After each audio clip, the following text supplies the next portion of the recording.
ഇന്ന് നമ്മൾ ചെയ്യാൻ പോകുന്നത് പച്ചമാങ്ങ കൊണ്ടുള്ളൊരു രസമാണ്. നമുക്കിനി വീഡിയോയിലോട്ട് പോകാം. മീഡിയം സൈസ് പുളിയുള്ളൊരു മാങ്ങയാണ് അരിഞ്ഞെടുത്തിരിക്കുന്നത്. ഇതുപോലെ ചെറിയ കഷ്ണങ്ങളായിട്ടൊന്ന് കട്ട് ചെയ്തെടുക്കണം. അടുത്ത കുരുമുളകും ജീരകവും കൂടെ നമുക്കൊന്ന് പൊടിച്ചെടുക്കാം. കുരുമുളകും ജീരകവും കൂടെ പൊടിച്ചെടുത്തിട്ടുണ്ട്. അതിലോട്ട് നമുക്ക് ബാക്കിയുള്ള ചേരുവകൾ ചേർത്ത് നമുക്ക് ചതച്ചെടുക്കാം. മാങ്ങ അരിഞ്ഞത്, വെളുത്തുള്ളി, പച്ചമുളക്, ഇഞ്ചി. ഇനി നമുക്കിതൊന്ന് ചതച്ചെടുക്കാം. ചേരുവകളെല്ലാം ചതച്ചെടുത്തിട്ടുണ്ട്. ഇനി നമുക്ക് പച്ചമാങ്ങ രസം തയ്യാറാക്കാം. വെളിച്ചെണ്ണ ചേർത്ത് കൊടുക്കാം.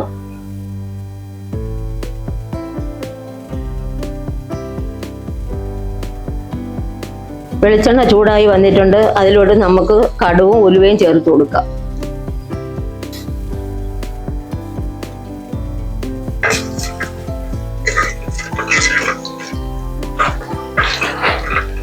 ഇതിലേക്ക് ചതച്ച ചുവന്നുള്ളിയും പകുതി സവാള അരിഞ്ഞതും കൂടി ചേർത്ത് കൊടുക്കുക. ചേർത്ത് ഇളക്കി കൊടുക്കുക.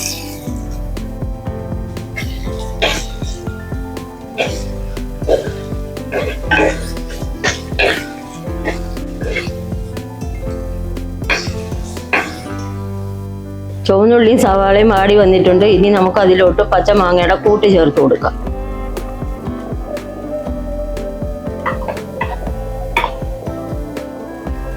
ഇളക്കി കൊടുക്കുക.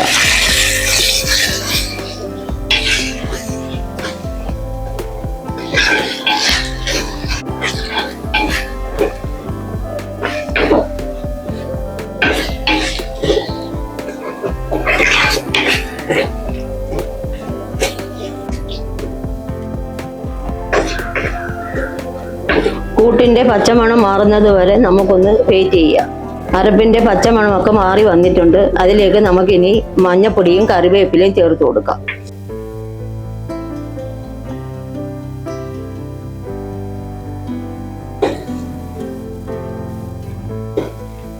ഇനി നമുക്ക് നല്ലതുപോലെ ഒന്ന് ഇളക്കി ചേർത്ത് കൊടുക്കാം.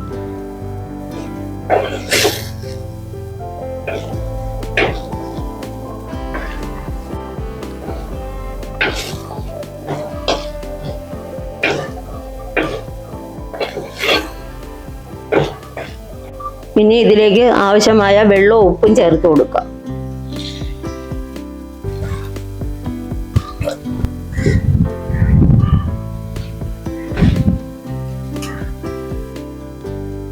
ഒന്ന് ഇളക്കി കൊടുക്കാം.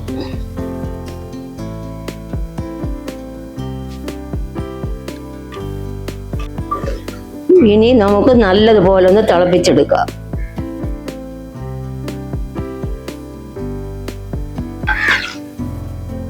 ഇപ്പോൾ പച്ചമാങ്ങയുടെ സീസൺ ആയതുകൊണ്ട് നമുക്ക് വീട്ടിൽ ചോറിന് വേണ്ടി തയ്യാറാക്കാൻ പറ്റിയ ഒരു രസമാണിത്. രസം നല്ലതുപോലെ തിളച്ച് വന്നിട്ടുണ്ട്. തക്കാളി ചേർത്ത് കൊടുക്കാം. പകുതി തക്കാളിയാണ് നമ്മൾ ഇതിൽ ചേർത്ത് കൊടുത്തത്. നല്ലതുപോലെ ഒന്ന് ഇളക്കി എടുക്കുക. ഇനി നമുക്കിതിലേക്ക് 2 നുള്ള് കായപ്പൊടിയും മല്ലിയിലയും ചേർത്ത് തിളപ്പിച്ചെടുക്കാം.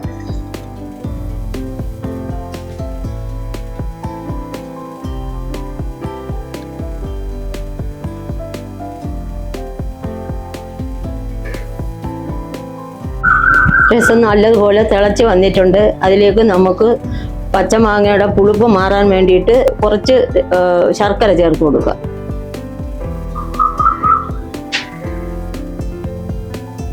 ചേർത്ത് നല്ലതുപോലെ ഒന്ന് ഇളക്കി എടുക്കുക.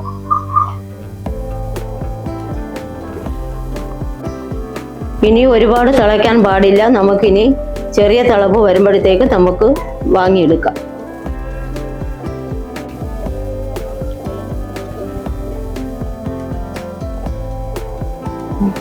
വളരെ രുചികരമായ പച്ചമാങ്ങ രസം തയ്യാറായിട്ടുണ്ട്. അത് എല്ലാവരും വീട്ടിൽ തയ്യാറാക്കി നോക്കുക. ഇഷ്ടമായെങ്കിൽ അഭിപ്രായം അറിയിക്കുക.